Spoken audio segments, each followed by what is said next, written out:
शून्य से ईश्वर स्तर तक। अध्याय 3160। नमस्कार, आप कहानी में खो जाएं उससे पहले चैनल को सब्सक्राइब करें और नोटिफिकेशन ऑन करें। धन्यवाद। दोनों व्यक्तियों के आक्रमणों के रंग शानदार किंवदंतियों की तरह थे। वह भयानक रोशनी चारों ओर फैल गई और वृत्तों में फैल गई। यहाँ तक कि स्टार सम्राट जैसे सम्राट को भी इसका विरोध करने के लिए अपनी मार्शल शक्ति का प्रसार करना पड़ा। सम्राट के स्तर से नीचे वाले लोग उड़ गए। अर्थ सम्राट के स्तर से नीचे वाले को मौके पर ही राख में बदल दिया गया। सम्राट के स्तर से नीचे के लोग इन विशेषज्ञों के हमलों के तहत चींटियों की तरह थे। थम्प थम्प थम्प भारी कदमों की एक श्रृंखला सुनाई दी। गेंद मेटल टाइगर सम्राट की भुजाएं कांप रही थी। अपने शरीर को स्थिर करने से पहले वह कुछ कदम पीछे हट गया। गेंद मेटल टाइगर सम्राट हैरान रह गया। उसने कभी नहीं सोचा था कि वह एक भी हमले का विरोध नहीं कर पाएगा। उसकी बाहें कांप रही थी। ये उसे बता रहा था कि वो हमला कितना भयानक था। यदि उसने महत्वपूर्ण क्षण में हमले का डटकर विरोध नहीं किया होता तो शायद उसने मौके पर ही अपनी बाहें तोड़ ली होती। इसके बजाय उन्होंने कुछ कदम पीछे हटने का विकल्प चुना था। असंभव, ये कैसे संभव है? मेरा शरीर गेंद मेटल ओरिजिन है।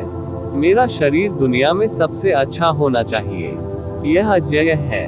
मेरे लिए उसी क्षेत्र के किसी व्यक्ति द्वारा घायल होना असंभव है। जब वह गुस्से से दहाड़ रहा था तो उसकी आंखें ठंडी और कठोर थीं। ये पहली बार नहीं था कि वह येज़िवेन के साथ लड़ाई में नुकसानदेह स्थिति में गिर गया था। वे कुल मिलाकर 3 बार युद्ध कर चुके थे। पहली लड़ाई के दौरान येज़िवेन का क्षेत्र और मार्शल शक्ति उससे कहीं कमतर थी। हालांकि वह फिर भी येज़िवेन का कुछ नहीं कर सका। येज़िवेन की ताकत बाद में किसी तरह बढ़ गई थी।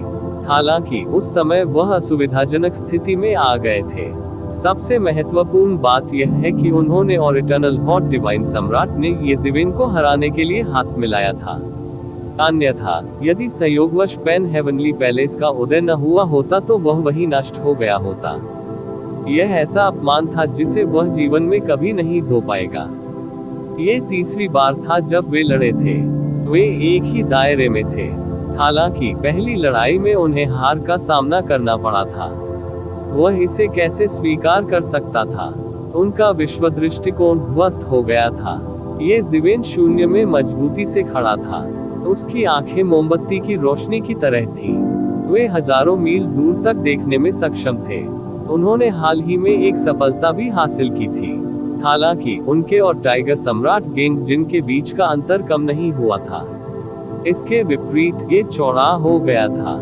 हालांकि वे दोनों 7वें दायरे में थे। गेंग मेटल टाइगर सम्राट क्लाउड सम्राट से थोड़ा हीन था। येज़िवेन को तो छोड़ ही दे। इसके अलावा येज़िवेन क्लाउड सम्राट को पूरी तरह से दबाने में सक्षम था और अब वह अपनी सर्वोत्तम शारीरिक शक्ति का उपयोग करके गेंद मेटल टाइगर सम्राट से लड़ रहा था। ये केक का टुकड़ा कैसे नहीं हो सकता? हम सबसे अच्छा। वे सिर्फ अपनी तुरही बजा रहे हैं। येज़िवेन ठंडे स्वर में मुस्कुराई। वह प्रकाश की एक किरण के ऊपर खड़ा था। उसकी युद्ध शक्ति उसके शरीर से लगातार फूट रही थी। ये 7वें क्षेत्र के विशेषज्ञ की ताकत थी जिससे दूसरों के लिए उसके करीब जाना असंभव हो गया। यहाँ तक कि दूर बैठे मेघ सम्राट के चेहरे पर भी एक अजीब भाव था। प्रारंभ में वह बहुत खुश हुआ जब उसने देखा कि गेंद मेटल टाइगर सम्राट भी 7वें दायरे में प्रवेश कर चुका है। गेंद मेटल टाइगर सम्राट निश्चित रूप से कोई साधारण व्यक्ति नहीं था। यदि यह वह होता तो उसमें इसे हराने का आत्मविश्वास नहीं होता। जहां तक इसे मारने की बात है तो ये तो और भी असंभव था। जब तक ताकत में अंतर बहुत बड़ा न हो, उसी क्षेत्र के संप्रभु सम्राट को मारने की संभावना बहुत कम थी। उसने सोचा कि वह येज़िवेन और गेंग मेटल टाइगर सम्राट के बीच भयंकर युद्ध देख पाएगा। ये बहुत अच्छा होता यदि वे दोनों घायल हो जाते। अगर ऐसा होता तो वह गंदगी साफ कर पाते। उनके लिए येज़िवेन हेवनली दाव के लिए एक अवश्य मारा जाने वाला लक्ष्य था। अन्य गेंग मेटल टाइगर सम्राट भी फॉर्चून गॉड राजवंश के शीर्ष वांछित अपराधियों में से एक था। यदि वह उसे मार सकता है तो फॉर्च्यून गॉड राजवंश उसे अच्छा इनाम देगा। सबसे अच्छा तो यही होगा कि दोनों एक साथ मरे। हालांकि कुछ ही कदमों के बाद उसे एहसास हुआ कि यह इतना आसान नहीं था। ये ज़िवेन जितना उसने सोचा था उससे अधिक मजबूत था, लेकिन गेंग मेटल टाइगर सम्राट उतना अत्याचारी नहीं था जितनी उसने आशा की थी। इतना बेकार मेघ सम्राट श्राप दिए बिना नहीं रह सका। गेंग मेटल टाइगर सम्राट की पिछले कुछ वर्षों में बड़ी प्रतिष्ठा थी। कहा गया था कि भविष्य में उनके पास नौवें क्षेत्र में कदम रखने की क्षमता है। अंततः वह मात्र ये ज़िवेन से भी नहीं निपट सका। हालांकि उन्होंने इस तथ्य को चुनिंदा रूप से नजरअंदाज कर दिया था कि उन्हें ये ज़िवेन द्वारा पूरी तरह से दबा दिया गया था, जिन्होंने अभी अभी सफलता हासिल की थी। अपनी खुद की तुरही बजा रहे हो। गेंग मेटल टाइगर सम्राट की अभिव्यक्ति और भी ठंडी और बदसूरत हो गई। ये ज़िवेन, अहंकारी मत बनो। मेरा कबीला कोई ऐसी चीज नहीं है जिसे तुम नीची नजर से देख सको। मेरा कबीला दुनिया में अजेय है। यह मुझसे कभी नहीं हारेगा। ये ज़िवेन ने भौहें चढ़ा दी। गेंग मेटल टाइगर सम्राट का कोई कबीला था। ये कुछ ऐसा था जो वह पहले नहीं जानता था। गेंग मेटल टाइगर सम्राट के स्वर से ऐसा लग रहा था कि उसके कबीले के अन्य सदस्य भी दुनिया में अजेय थे। हालांकि इससे उन्हें कोई फर्क नहीं पड़ा। जब तक कोई स्वर्गीय पूज्य स्तर का विशेषज्ञ प्रकट नहीं होता, उसे मारना असंभव होगा। दुनिया में अजेय मैं देखना चाहता हूँ कि तुम्हारे पास कितनी ताकत है। मैं अभी तुम पर हमला नहीं करूँगा। मैं तुम्हें ठीक होने दूंगा। तुम्हारे पास जो भी गुप्त तकनीक है उसका उपयोग करो। ये ज़िवेन अपने हाथों के साथ खड़ा था, उसकी पीठ के पीछे चिपक गया। वह शांति से गेंग मेटल टाइगर सम्राट को देख रहा था। आपने क्या कहा? गेंग मेटल टाइगर सम्राट गुस्से से उबल रहा था। ये ज़िवेन की अवमानना ने उसे और भी क्रोधित कर दिया। ऐसा लग रहा था मानो ये ज़िवेन ने उसे उसी दायरे में एक मजबूत प्रतिद्वंद्वी के रूप में नहीं माना। इसके बजाय उन्होंने उसे खुद को तेज करने के लिए एक कदम के रूप में माना। दूसरे शब्दों में, वह एक महत्वहीन अस्तित्व था। वह गेंग जिन टाइगर सम्राट इतने वर्षों से इस दुनिया में पैदा हुआ था और उसने अपने लिए एक नाम बनाया था।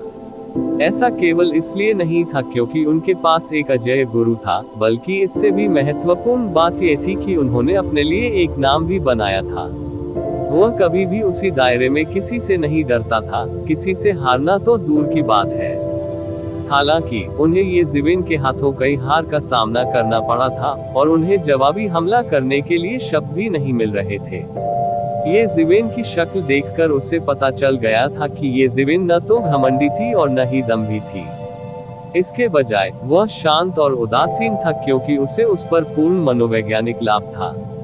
इस वजह से वह इसे स्वीकार नहीं कर सके। ये ज़िवेन उसके बारे में क्या सोचती थी? क्या वह सचमुच एक मट्ठा था? ये ज़िवेन, तुम्हें इसका पछतावा होगा। गेंग मेटल टाइगर सम्राट तुरंत शांत हो गए। उनके लिए ये एक बेहतरीन मौका था। अगर वह ये ज़िवेन के साथ लड़ना जारी रखता तो उसे पीट कर मार डाला जाता। अब उसे समायोजित करने और उसे एक झटके में मारने के लिए समय का लाभ उठाना था। उसे किसी न किसी तरह से उसे मारना ही था। उस समय उसके हृदय में जो आंतरिक राक्षस उत्पन्न हो गया था, वह नष्ट हो जाएगा। उस स्थिति में उसके लिए थोड़े समय में 8वें क्षेत्र में प्रवेश करना असंभव नहीं था। दाओवादी मार्शल सम्राट, ये राक्षस शातिर और चालाक है। आपको उसे ठीक नहीं होने देना चाहिए। सितारा सम्राट ने झट से याद दिलाया। उन्होंने गेंग मेटल टाइगर एम्परर के साथ कुछ ही चालें चली थी और गंभीर रूप से घायल हो गए थे।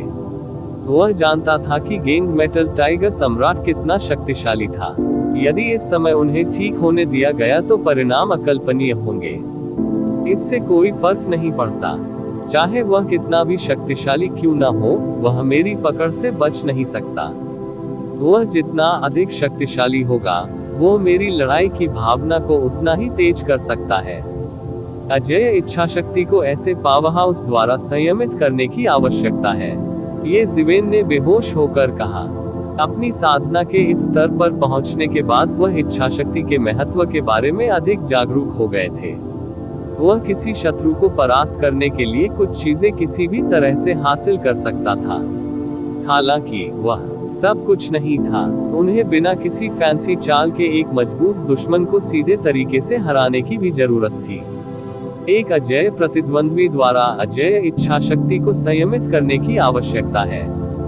इतने वर्षों तक उन्होंने जिन विरोधियों का सामना किया था, उन्हें सबसे मजबूत से भी अधिक मजबूत कहा जा सकता है। हर तरफ से अनगिनत स्वामी थे, लेकिन वे सभी एक एक करके उससे हार गए। यही कारण था कि वह अंत में भीड़ से अलग दिखने, महान पथ की बेड़ियों को तोड़ने में सक्षम हुआ, और लाखों वर्षों में वास्तव में महान पथ की बेड़ियों को तोड़ने और इस मार्ग को प्राप्त करने वाला दूसरा व्यक्ति बन गया। यह कोई संयोग नहीं था, न ही अवसरवादिता थी। ये सच्ची ताकत थी। उसकी ताकत अत्याचारी थी और उसकी मानसिकता उससे भी अधिक अत्याचारी थी। तुम्हें उसके साथ व्यवहार करते समय इतनी सावधानी बरतने की जरूरत नहीं है, ये ज़िवेन ने बेहोश होकर कहा। ये ज़िवेन, तुम्हें इसका पछतावा होगा। गेंद मेटल टाइगर सम्राट समझ गया कि ये ज़िवेन उसे पूरी तरह से मट्टे के रूप में इस्तेमाल कर रहा था।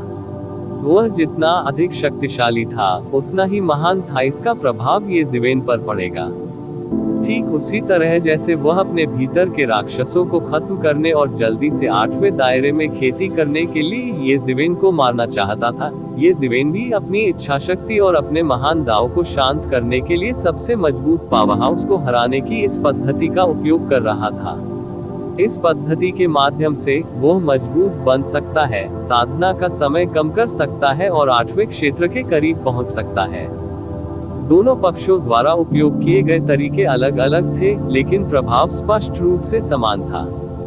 दोनों का अपना अपना दाव था।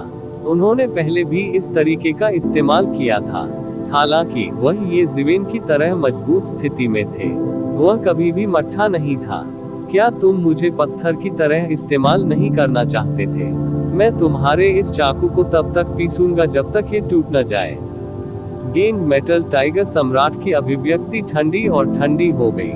उसने एक मुहर पर चुटकी काटी और उसके माथे पर एक मुहर दिखाई दी। इस मुहर पर रहस्यमय रोशनी उकेरी गई थी। ये वह मार्शल शक्ति है जिसे मैंने भविष्य में 8वें क्षेत्र में प्रवेश करने के लिए संचित किया था।